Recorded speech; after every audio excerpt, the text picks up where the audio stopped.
আকাশবাণী খবর পড়ছি সুদীপ বসু। প্রথমে বিশেষ বিশেষ খবর। প্রধানমন্ত্রী নরেন্দ্র মোদী আজ চীনে 25তম সাংহাই সহযোগিতা সংগঠনের শীর্ষ সম্মেলনে যোগ দেবেন। প্রধানমন্ত্রী আজ আকাশবাণীতে মন কি বাত অনুষ্ঠানে তাঁর চিন্তাভাবনা দেশ বিদেশের মানুষের সঙ্গে ভাগ করে নেবেন।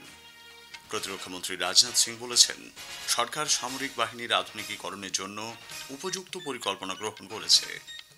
ভারত শীঘ্রই বিশ্বের তৃতীয় বৃহত্তম অর্থনীতি হয়ে উঠবে বলে রিজার্ভ ব্যাংকের গভর্নর সঞ্জয় মালহোত্রা জানিয়েছেন। শীর্ষ আদালতের নির্দেশে গতকাল অযোগ্য চিহ্নিত শিক্ষকদের তালিকা প্রকাশ করেছে পশ্চিমবঙ্গ স্কুল সার্ভিস কমিশন। কাজাখস্তানের সিমখেন্টে ষোড়শ এশীয় শুটিং চ্যাম্পিয়নশিপে ভারত ইতিহাস গড়ে এই প্রথম 50টি স্বর্ণপদক জয় করেছে। আসছি বিস্তারিত খবরে।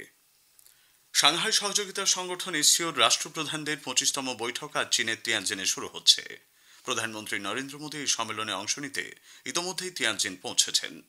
দুদিনের এই বৈঠকে 20টিরও বেশি দেশের শীর্ষ নেতা এবং 10টি আন্তর্জাতিক সংস্থার প্রধান অংশ নিচ্ছেন। পঞ্চমবারের মতো চীন এই সম্মেলনের আয়োজন করছে। সভাপতিত্ব করবেন চীনের রাষ্ট্রপতি শি জিনপিং। চীনের নেতৃত্বে 2025 সালকে এসসিও সুস্থায়ী উন্নয়নের বছর হিসেবে ঘোষণা করা হয়েছে। গতকাল প্রধানমন্ত্রী নরেন্দ্র মোদী চীনের তিয়ানজিনে পৌঁছলে বিমানবন্দর থেকে হোটেল পর্যন্ত জমকালো অভ্যর্থনা দেওয়া হয়। প্রধানমন্ত্রীকে স্বাগত জানাতে প্রচুর সংখ্যায় উৎসাহী মানুষ উপস্থিত ছিলেন। শ্রী মোদীর সক্রিয় অংশগ্রহণ এসসিও সম্মেলনে ভারতের ভূমিকাকে আরও মজবুত করবে বলে আশা করা হচ্ছে। প্রধানমন্ত্রী আজ আকাশবাণীতে মন কি বাত অনুষ্ঠানে তাঁর চিন্তাভাবনা দেশ বিদেশের মানুষের সঙ্গে ভাগ করে নেবেন। এটি হবে মন কি বাতের 125তম পর্ব। বেলা 11টা থেকে আকাশবাণী এবং দূরদর্শনের সবকটি চ্যানেল এবং Akashvani news on AIR website, mobile app, প্রধানমন্ত্রী দপ্তর, তথ্য সম্প্রচার মন্ত্রকের ওয়েবসাইট ও ইউটিউব চ্যানেলেও মন কি বাত সম্প্রচারিত হবে। হিন্দিতে এই অনুষ্ঠান সম্প্রচারিত হবার পরেই আঞ্চলিক ভাষায় তর্জমা শোনা যাবে। রাত 8টায় তর্জমা পুনঃ সম্প্রচারিত হবে। প্রতিরক্ষামন্ত্রী রাজনাথ সিং বলেছেন, সরকার সামরিক বাহিনীর আধুনিকীকরণের জন্য উপযুক্ত পরিকল্পনা গ্রহণ করেছে। গতকাল নয়ডায় একটি বেসরকারি অ্যারো ইঞ্জিন পরীক্ষা কেন্দ্রের উদ্বোধন করে শ্রী সিং বলেন, বর্তমান সময়ে সেনাবাহিনী বিদেশি সরবরাহের উপর নির্ভরশীল থাকতে পারে না।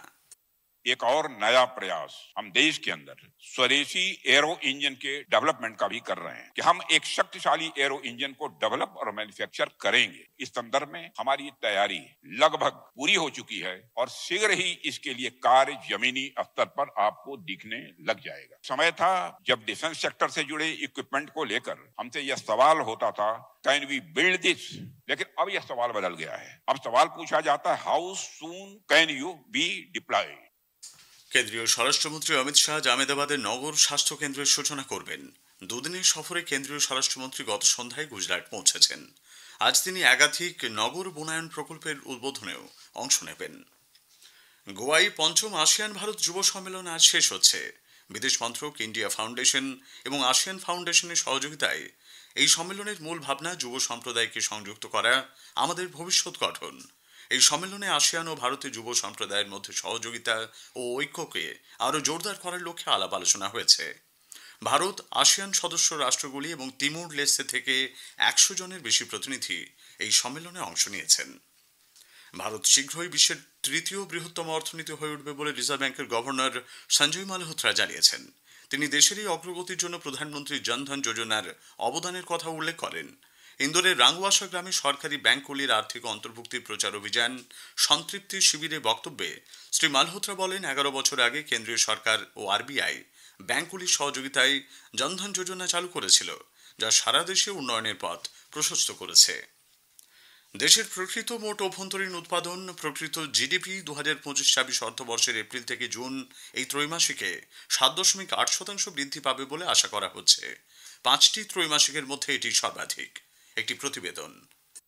চলতি অর্থবছরের প্রথম ত্রৈমাসিকে জিডিপি বৃদ্ধির হার আন্তর্জাতিক বাজারের কাছে ভারতকে আরো আকর্ষণীয় করে তুলবে এবং ভারতের এই উন্নতি দেশকে অর্থনীতির স্বর্ণযুগে পৌঁছে দেবে বলে মনে করেন ভারত চেম্বার অফ কমার্সের সহসভাপতি NG Khaitan. Manufacturing power in the world, we produce the largest mobile phone in the world. People are looking at India. We have the youngest population in the world. We have the largest diaspora in the world. আমি সেই জন্য feel করি that we are today entering into into a golden era. We are entering into an Amrit Kal. এদিকে আমেরিকার চাপানো শুল্ক ভারতের অর্থনীতিতে কোনো নেতিবাচক প্রভাব ফেলবে না বলে মনে করেন ইইপিসির নীতি নির্দেশক সৈকত দত্ত। মানে over dependence on single market বা কোনো দেশের উপরে যদি আমার এক্সপোর্টটা অনেকটা ডিপেন্ড করে, সেটা সবসময় ভালনারেবল। তাই জন্য ডাইভার্সিফিকেশন করতেই হয়, এবং গভর্নমেন্টও বারবার করে বিভিন্ন যে সমস্ত গভর্নমেন্টের অ্যানাউন্সমেন্ট আসছে তাতে বলা হচ্ছে যে আমরা ডাইভার্সিফিকেশনের চেষ্টা করছি, এবং সেই লাইনেই কিন্তু আমাদের একের পর এক ফ্রি ট্রেড এগ্রিমেন্ট হয়েছে। তো এই এফটিএ গুলো যখন ইমপ্লিমেন্টেড হবে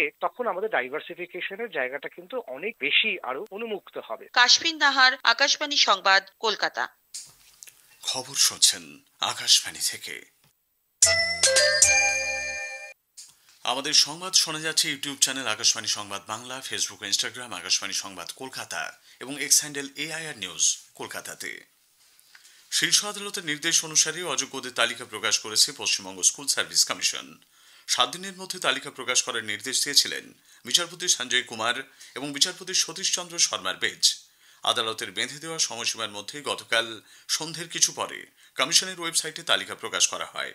মোট 1804 জনের নাম রয়েছে এই তালিকায়।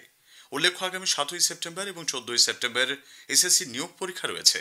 সুপ্রিম কোর্টের নির্দেশ রয়েছে দাগী অযোগ্য প্রার্থীরা কোনোভাবেই পরীক্ষায় বসতে পারবেন না। অসমের মুখ্যমন্ত্রী হিমন্ত বিশ্ব শর্মা গ্রামীণ স্বনির্ভরতা ও নারী ক্ষমতায়নের লক্ষ্যে গতকাল 9704 জন মহিলাকে সখী এক্সপ্রেস প্রকল্পের আওতায় স্কুটার প্রদান করেছেন। গুয়াহাটিতে অনুষ্ঠিত এক অনুষ্ঠানে তিনি লিভলিহুড রুরাল এক্সপ্রেস স্কিম নামে একটি প্রকল্প চালু করেন। এর মাধ্যমে ক্লাস্টার লেভেল ফেডারেশনগুলির জন্য 51টি বাণিজ্যিক যানবাহন প্রদান করা হবে। মুখ্যমন্ত্রী বলেছেন, জীবিকা সখীদের প্রচেষ্টায় প্রায় 40 লক্ষ মহিলা স্বনির্ভর গোষ্ঠীর সঙ্গে যুক্ত হয়েছেন এবং তারা বিভিন্ন উৎপাদনমূলক কাজে নিয়োজিত রয়েছেন। পাঞ্জাব ইতিহাসের সবচেয়ে ভয়াবহ বন্যার মুখোমুখি, যা 1988 সালের বিধ্বংসী বন্যাকেও ছাপিয়ে গেছে। হিমাচল প্রদেশ এবং জম্মু কাশ্মীরে ভারী বৃষ্টির কারণে বন্যার জল নেমে আসায় রাজ্যের 9টি জেলায় ব্যাপক ক্ষতির খবর মিলেছে। সরকারি সূত্র অনুযায়ী পাঞ্জাবে এখনো পর্যন্ত 1018টি গ্রাম বন্যায় ক্ষতিগ্রস্ত, যার মধ্যে গুরুদাসপুরে সর্বাধিক 323টি গ্রাম রয়েছে। ভারতীয় আবহাওয়া দপ্তর আজ রাজস্থান, হিমাচল প্রদেশ এবং উত্তরাখণ্ডের বিচ্ছিন্ন এলাকায় ভারী থেকে অতি ভারী বৃষ্টির পূর্বাভাস দিয়েছে। জম্মু কাশ্মীর, পাঞ্জাব, হরিয়ানা, উত্তরপ্রদেশে আগামী 2 থেকে 3 দিন একই রকম আবহাওয়া অব্যাহত থাকবে। ইউক্রেনীয় সংসদের প্রাক্তন স্পিকার আন্দ্রেই পারুভিয়ের বন্দুকবাজের গুলিতে নিহত হয়েছেন। ইউক্রেনের পশ্চিমাঞ্চলীয় শহর লভিবে গতকাল তাকে লক্ষ্য করে কয়েক রাউন্ড গুলি চালানো হয়। সন্দেহভাজন আততায়ীকে খুঁজে বের করতে সাইরেন নামে একটি বিশেষ অভিযান শুরু করেছে নিরাপত্তা বাহিনী। ইউক্রেনীয় রাষ্ট্রপতি ভলোদিমির জেলেনস্কি এই হামলাকে নৃশংস হত্যাকাণ্ড বলে অভিহিত করেছেন।